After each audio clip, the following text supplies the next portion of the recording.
Olá, boa noite. Estamos começando o Ecologia e Meio Ambiente. Este programa é produzido pelo Fórum Local da Agenda 21 em parceria com a Câmara de Vereadores e TV Câmara. O objetivo é disseminar a educação ambiental nos veículos de comunicação.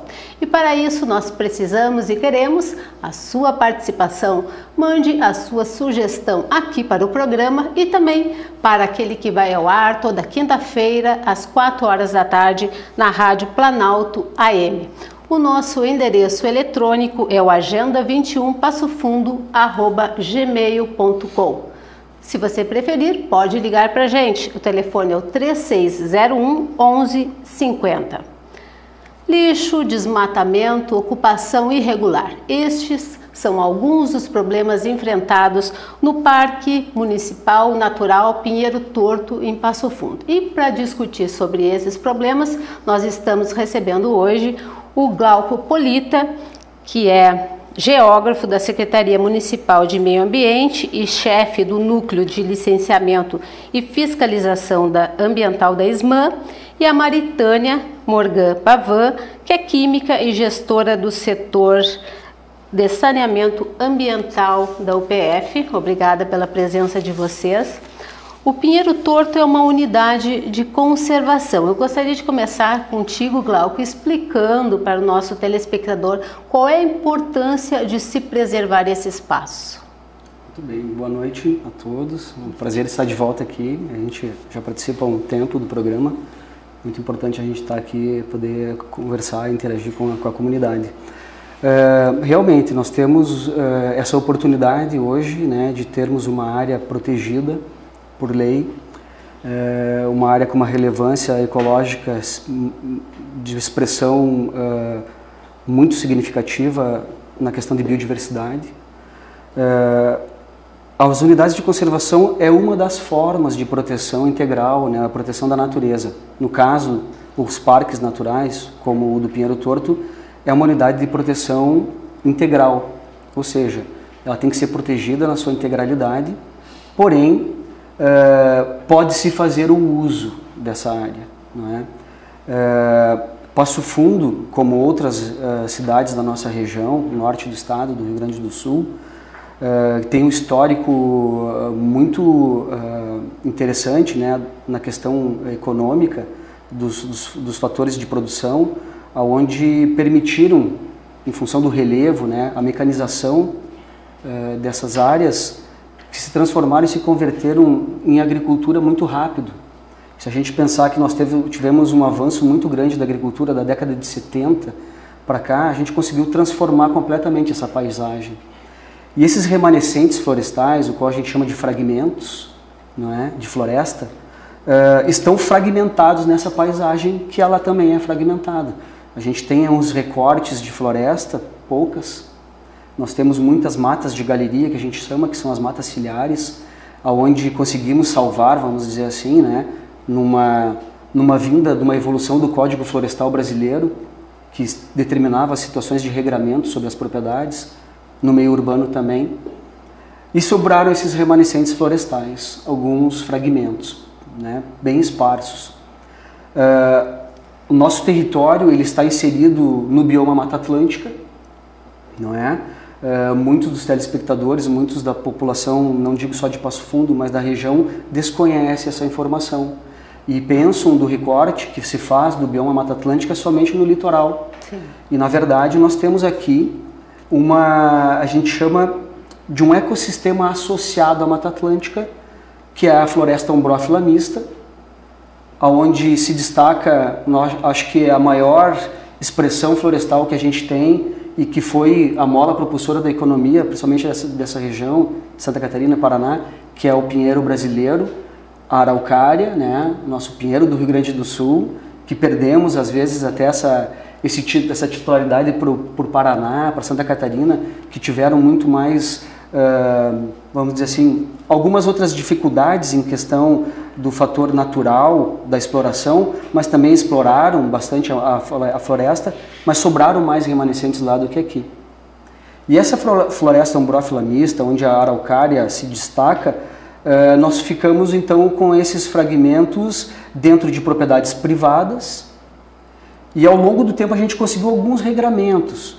O Código Florestal ele sempre estabeleceu as reservas legais, onde no bioma Mata Atlântica é 20% da propriedade que tem que ficar como um elemento natural para a qualidade ambiental das propriedades rurais. Não é porque é uma penalidade, não é porque algum louco deve ter falado, não é porque cientificamente se comprova que esses remanescentes de 20%, somando-se às áreas de preservação permanente, trazem uma melhor qualidade ambiental, até de polinização, para floração de plantas, até cultivares. Até para a economia. E principalmente na economia. Sem dizer, então, a importância desses elementos da paisagem, das florestas, que elas estão intimamente ligadas à proteção de recursos hídricos. E graças a Deus, vamos dizer, se alguém acredita em outros deuses e formas, né, divinas, nós estamos num lugar abençoado nesse sentido, porque temos água em abundância. Nós estamos inseridos num lugar onde temos aqui a ocorrência de 5 bacias hidrográficas que se formam aqui, não é? No Planalto Médio, não é?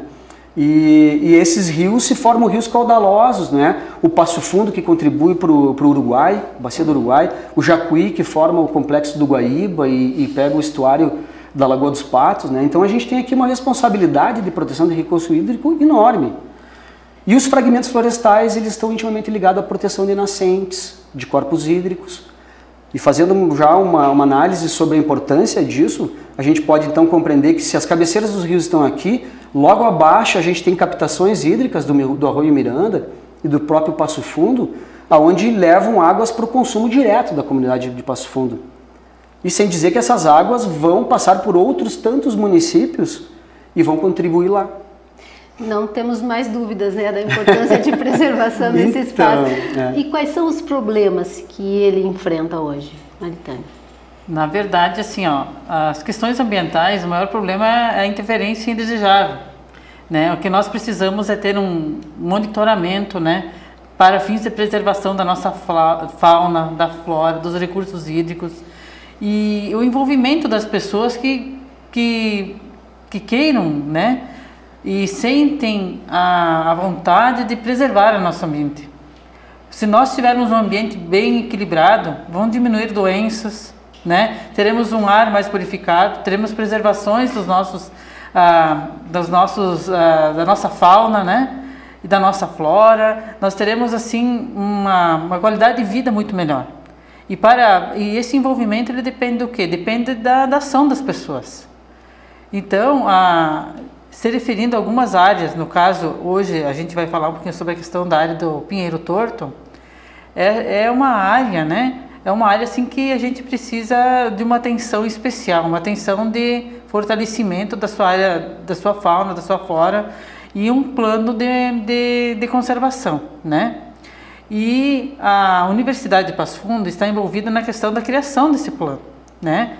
Na criação de um conselho consultivo, onde que as pessoas da região elas se engajem, né, nesse processo, porque o fator primordial é as pessoas que estão residindo no local se envolverem no processo. Não é alguém de fora que vai dizer, ó, aqui eu quero fazer desta ou daquela forma. Nós temos que envolver as pessoas da comunidade, as pessoas em torno dessas áreas verdes, para que elas façam parte desse processo de sensibilização, né, com as suas lideranças que queiram e se engajem para fins da preservação, né? Então é importante que se tenha um conselho consultivo e esse conselho consultivo seja formado, né, pelos integrantes das várias lideranças desta comunidade que está em torno dessas áreas verdes. Até porque essa comunidade é ela também que faz a maioria, provoca a maioria desses problemas. Né? Vamos dizer assim, a interferência direta, né? Porque é a sociedade toda responsável. Sim. De bom e de ruim, né, Maritânia? E eu vejo só, para fazer uma complementação, ninguém protege ou conserva o que não conhece. Para conhecer principalmente, né? E a gente sempre tem isso, e é verdade. As pessoas têm que compreender que essa responsabilidade por uma área não ocupada, uma área verde, que tem essa fauna, essa flora abundante, ela é uma responsabilidade da sociedade, não só do poder público municipal. A Maritânia, ela faz parte do Conselho de Meio Ambiente, representando a entidade dela, da universidade, e se envolveu diretamente no planejamento da própria área. Só para nós voltarmos, eu te fiz um panorama meio geral, o Pinheiro Torto é um dos elementos que a gente está trabalhando, não é? Porque é uma área pública, é uma responsabilidade do Poder Executivo. E ao momento que se decretou essa lei que torna o parque como um parque natural, a lei obriga a criação de um conselho consultivo para fazer a gestão desse território. Eu gostaria até assim, em 2016 saiu um recurso do Fundo Municipal de Meio Ambiente para nós desenvolvermos esse estudo, que é o plano de manejo da área.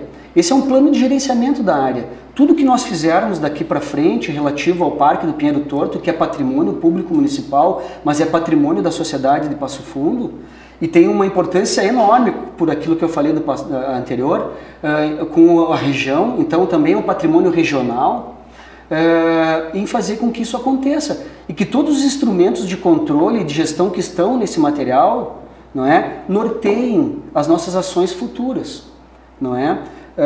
Todos os conflitos que estão hoje presentes nessas áreas e que se apresentam em outros locais também, eles têm que ser dirimidos. Esses conflitos, eles têm que serem atacados e resolvidos pontuais, mas todos temos que compreender que o principal motivo de tudo da sociedade é fazer com que isso aconteça. Porque aqui nós estamos garantindo serviços ambientais, não é? Polinizadores, água, regulação do clima, não é? Microclima, chuvas. A floresta, ela cumpre esse papel. Reguladores naturais, Naturais. Né? E sem eles, nós dependeremos de muitos recursos, muito dinheiro e às vezes não o suficiente para reverter esses processos. Então, o Parque Natural do Pinheiro Torto, ele tem uma peculiaridade a mais, assim, do fato de ele ser um dos últimos remanescentes florestais urbanos. Ele está dentro da malha urbana, ele não está no meio rural. E até por isso que ele sofre bastante. E é aí exatamente que é onde a gente tem que ver, porque assim, a pressão humana, a pressão antrópica, ou seja, todos os motes, né, os motivos de desenvolvimento se conflitam com a área natural. O que a gente precisa é voltar no nosso termo, que é o desenvolvimento sustentável, e é possível as coisas coexistirem. Ninguém diz que não é possível desenvolver atividades de entorno, e ali nós temos um distrito industrial, por exemplo, não é? A gente vai fazer agora um pequeno intervalo e nós continuamos daqui a pouco com Ecologia e Meio Ambiente. Fique com a gente.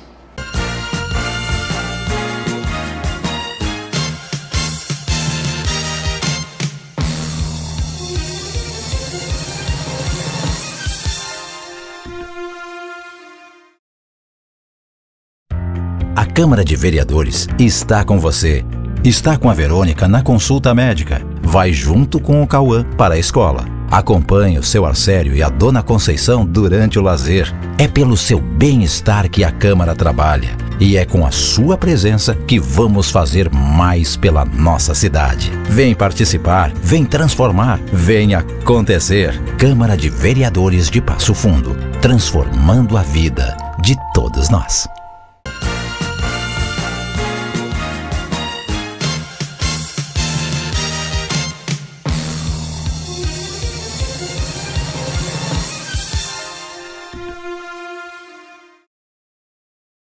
Voltamos com Ecologia e Meio Ambiente, que hoje está discutindo os problemas enfrentados no Parque Natural Municipal Pinheiro Torto, em Passo Fundo. Glauco, eu gostaria de falar mais um pouquinho sobre essa unidade de conservação no sentido da ocupação irregular daquele espaço. Existe um levantamento sobre isso? Sim, tem vários processos judiciais que já correm, não é, na Justiça, alguns em fase final. Temos informação da Procuradoria que já temos até alguns processos com decisão de reintegração de posse, qual o município está tomando as providências com relação a isso, não é?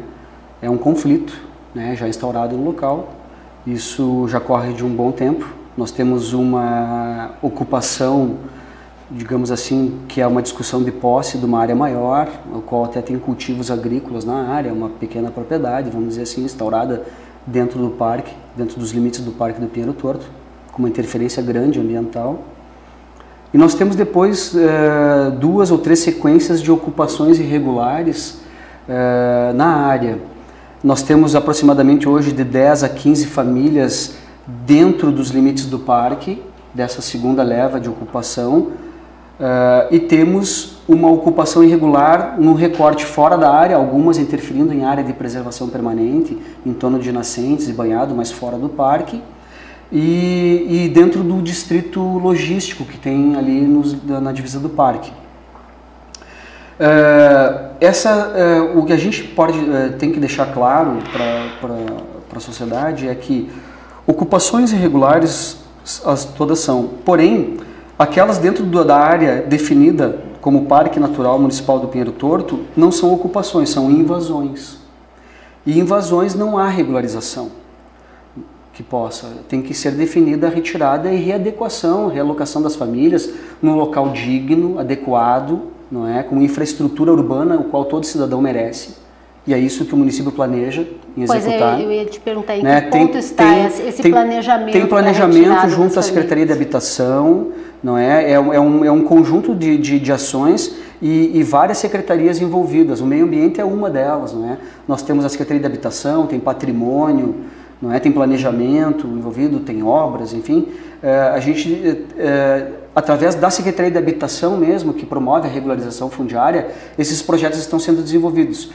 O que a gente sempre analisa é a questão área, né? O fator área para assentamento, para relocação das famílias. A gente tem acompanhado ao longo do tempo que quando acontecem as ocupações e a gente consegue equacionar, né, de uma forma que elas possam sair voluntariamente ou a gente realocá-las, a preferência dessas famílias é ficar perto daquela área onde elas já criaram um vínculo, não é? Isso há uma possibilidade numa área de entorno ao parque, é algo que a gente está tentando discutir, está sendo planejado e avaliado da possibilidade dessas famílias serem assentadas em áreas que vão ser convertidas em loteamentos urbanos, né, em áreas de fronteira do parque, algumas até dentro da zona de amortecimento do parque natural, não é? E que essas famílias vão estar lá. Vai ter toda uma negociação habitacional com relação a isso, né? Nós vamos ter já tem um mapeamento das famílias, tem cadastro, tudo isso, não é? O problema é que às vezes esses fatores, quando entram numa forma judicial, eles se arrastam por um tempo, não é? E isso é um desgaste, porque os problemas, não é? E isso é inevitável, é só ocupar os espaços e não planejados que a gente vai ter problema, nós vamos ter problemas. E quando a gente não tem uma infraestrutura adequada, não foi planejado o espaço, tu não tem um saneamento básico, que já é deficiente às vezes nas áreas urbanizadas, né? Que a gente está convertendo isso agora. Nós estamos refazendo as redes de drenagem pluvial, estamos fazendo toda a malha de rede de coleta de esgoto da cidade, que a Corsã está executando. Vai levar um tempo para a gente conseguir universalizar isso, mas vai acontecer. E as ocupações, elas se alastram, elas se avolumam, e a necessidade de moradia a gente entende também que ela é clara, ela é real, não é? E a luta por ela é digna, mas nós temos que compreender que alguns fatores são impeditivos. Por exemplo, não adianta as famílias tentarem se adensar dentro da área do parque para garantir a posse, a ocupação, porque isso não vai ser possível. Até porque o direito à propriedade não é maior que o direito constitucional ao meio ambiente preservável. Isso é o dever de todos, não é, de manter. Então, por isso assim que o Conselho Consultivo ele está sendo formado ali, ele está ouvindo essas famílias, essas pessoas. Teve uma oportunidade agora recentemente, né, Sim, Maritânia? Nós semana passada tivemos uma oficina, né, com as famílias e lideranças que estão ali em torno do parque. Agora, dia 29, vai ter mais uma oficina na universidade, né? Então, elas estão sendo trabalhadas, né? A questão da liderança para que essas pessoas possam atuar de forma positiva de preservação realmente dessa área. Então, a importância do engajamento dessas famílias, destas lideranças na proteção dessa área, ela é imensurável. Então é isso que se quer, né? Que quem está ao entorno conhece a área e vai ter a sua participação de liderança na preservação de todos os aspectos ambientais, seja fauna, flora, nascentes, né? A questão do gerenciamento de lixos, resíduos. Então, é isso que é o bacana, e pelo que a gente está percebendo, a participação dessas famílias é muito positiva. São pessoas assim que se engajam e que querem melhorar a área da região. Né? São cidadãos conscientes, são pessoas bacanas. São pessoas que sofrem pela questão da falta de moradia. Exato, mas eles são pessoas assim, nossa. E você fala uma coisa muito importante, assim, porque isso, independente se essas pessoas vão realmente compor ou não, o conselho a gente ainda não sabe, né, o que vai acontecer, mas isso já prepara as pessoas para conhecer aquela área, saber da importância e levar para a sua vida. Se forem para outro local, que vai ser bom e vai ser melhor, as pessoas tenham uma nova vida num lugar legal e que não leve essas práticas, às vezes, né, que por não ter estrutura, a questão do resíduo é muito presente na área, não é? A questão do saneamento, da falta de esgoto e saneamento prejudica os recursos hídricos. No momento que for definida o recorte da área, ou que elas forem para um assentamento, se houver regularização, ou se forem reassentadas no local, elas vão ter uma noção melhor, não é, do território onde vou estar indo e de como que eu vou ter minhas práticas de relações comunitárias, de vizinhança, porque um impacta o outro. E eu duvido, sinceramente, me coloco no lugar dessas pessoas, na vida delas. Não deve ser muito cômodo e tranquilo a gente viver com todo aquele conflito, com tudo aquilo que está acontecendo. Se a gente consegue ter um lugar legal, aprazível, perto daquele parque maravilhoso, com aquela floresta frondosa, não é? Vendo aquilo acontecer, podendo fazer o uso da área, passear lá, levar meus filhos, eu tenho certeza que vai dar qualidade de vida das pessoas, e que é o que todo mundo busca. Eu que moro do outro lado da cidade, vejo a oportunidade do parque, uma qualidade de vida para a sociedade de Passo Fundo, para mim, para minha família, para os meus amigos, para os meus vizinhos que moram longe daquele lugar. Em termos de turismo, ele ainda não é muito explorado, né? E aí nós temos outra oportunidade, que é o turismo em áreas protegidas. Nós vamos ter gestão do parque, o parque vai ter visitação, vai ter uso público, vai ter trilha, daqui a pouco vai ter um circuito de arvorismo, vai ter um atrativo, né, diferenciado. Por que não ter até um centro de visitante, lojas vendendo souvenirs referente à floresta, sobre animais, um museu, um restaurante? Sim, as possibilidades são enormes, mas ela tem que atender a todos. Ela é uso público também, mas a proteção é integral. E é isso que a gente fala, biodiversidade. Dentro da biodiversidade está o ser humano também. E o ser humano depende muito mais dessa natureza que a gente tenta dominar do que a própria natureza depende da gente, né? Parece até estranho, não sou antipático no falar nisso, mas possivelmente tudo seria diferente se nós não estivéssemos aqui. Imagina se nós tivéssemos uma terra que não existisse ser humano. Eu não posso nem imaginar isso, como seria.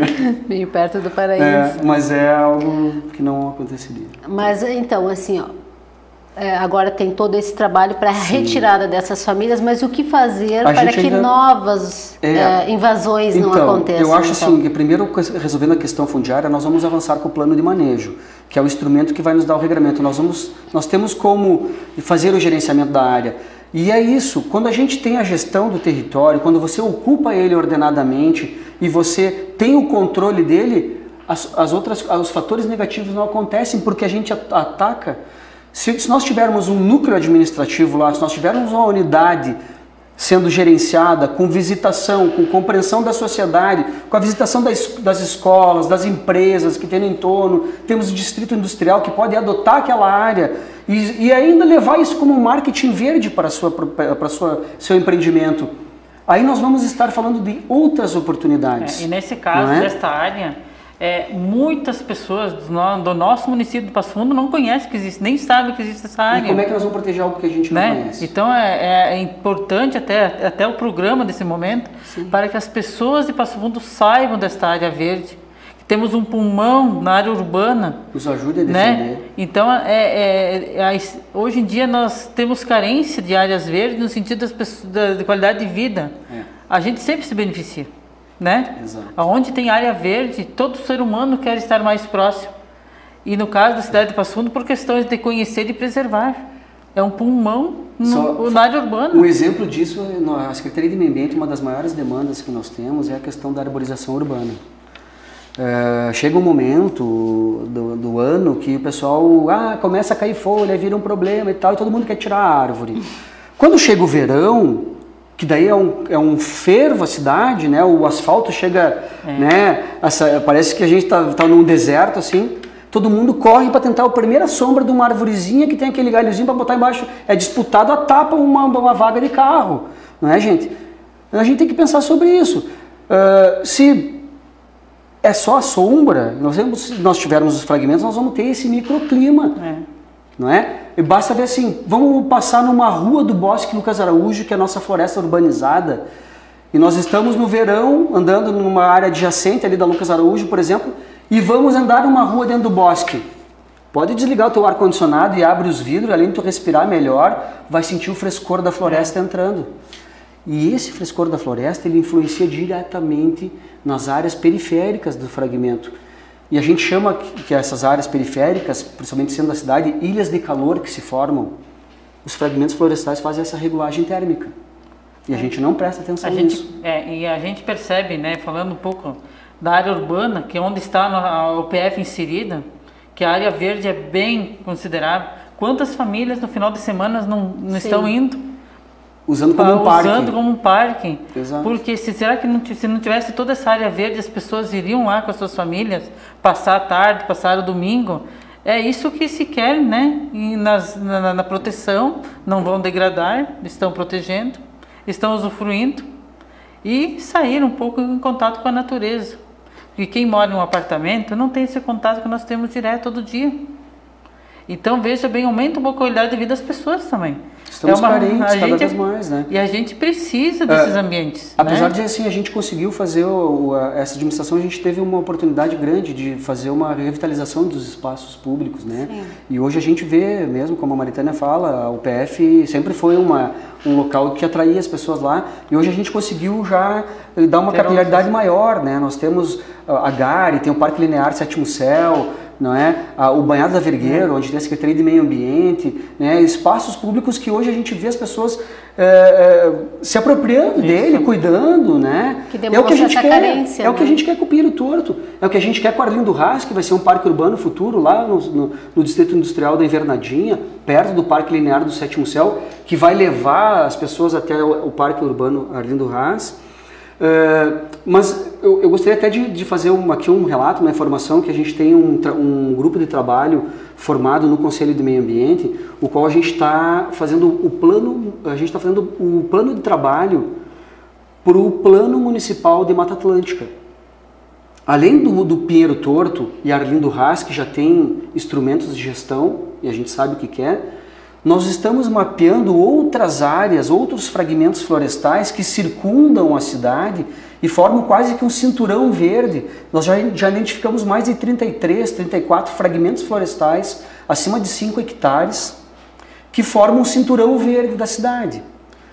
Ali nós não temos muita mais áreas públicas, temos algumas instituições públicas que detêm esse patrimônio. Né? Uma delas é a Universidade de Passo Fundo, que tem uma RPPN no fundo, criou uma reserva privada da fundação e é uma área protegida hoje. Nós queremos formar outras RPPNs, outros parques urbanos, outros parques naturais municipais e até interagir com as propriedades privadas que não querem fazer a sua RPPN num fragmento, na sua reserva legal, por exemplo, os 20% da propriedade rural, mas ele é um cara parceiro para entrar numa recuperação das microbacias hidrográficas e levar essa fauna através de corredores ecológicos para cada fragmento. Então, nós esperamos ter contribuído um pouco para essa discussão. Infelizmente, o Ecologia e Meio Ambiente está encerrando aqui. Nós agradecemos a presença de vocês, os esclarecimentos, também a sua companhia. Obrigada pela audiência. Até o próximo programa. Fique em paz.